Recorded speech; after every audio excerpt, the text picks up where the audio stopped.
for example, like Mel Robbins, right? She became known for a mindset hack, right? Initially. Yeah. And it's a very tangible thing. Right. Right.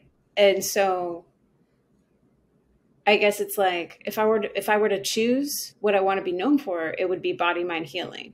Like that But doesn't matter. What you're going to be known for now is not going to be what you're known for 10 years from now. Okay. Do you understand what I mean? Right. I do.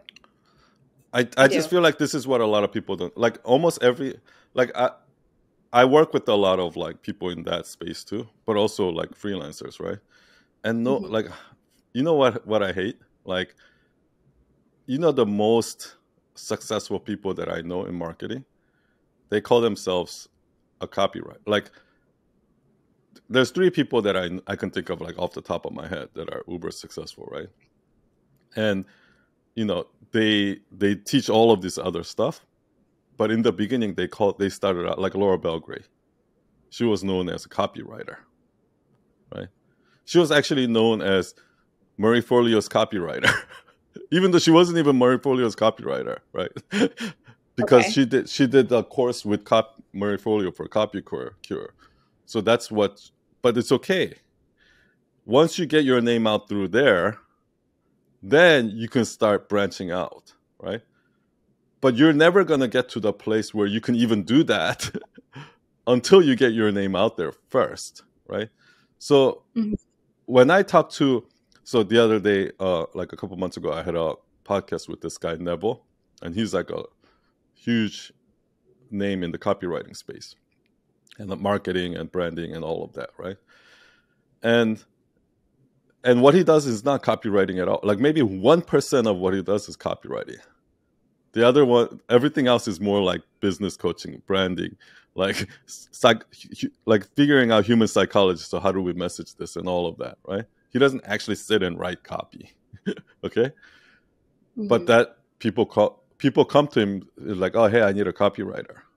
And that's how he got clients in the beginning, and that's what people came to. Hey, I need help with copywriting. And then as soon as you start working with them, you realize actually what you're doing is not copywriting at all. That's what everyone says. Do you know what I mean?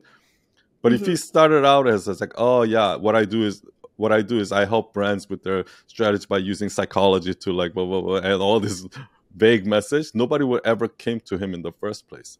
So it's like I feel like an ego gets in the way of a lot of people that are starting out. Where everyone that's starting out, they're looking at like everyone that I know that starts out as a freelancer, they look at these huge agencies and they think that that's what they need to be doing because they're successful. But those huge agencies didn't get there that way. They had a different message in the beginning, and then eventually they got there, right? And most business that you look at are like that. When they first started, it was a completely different business. So what needs to happen is, you know, when I talk to all those brand strategists and blah, blah, blah, like none of them want to call themselves a logo designer, or none of them want to call themselves a web designer, right? Because I'm like, oh, I do much more than that. I'm not just a web designer. Sounds so boring and plain, right? Like some low level job. Oh, copywriter seems like, oh, that's a low level job. I'm not. What I do is much more complex than that. What I do, I understand all of that. But that's not going to get you any clients. That's not going to get your name out there. Do you understand what I mean?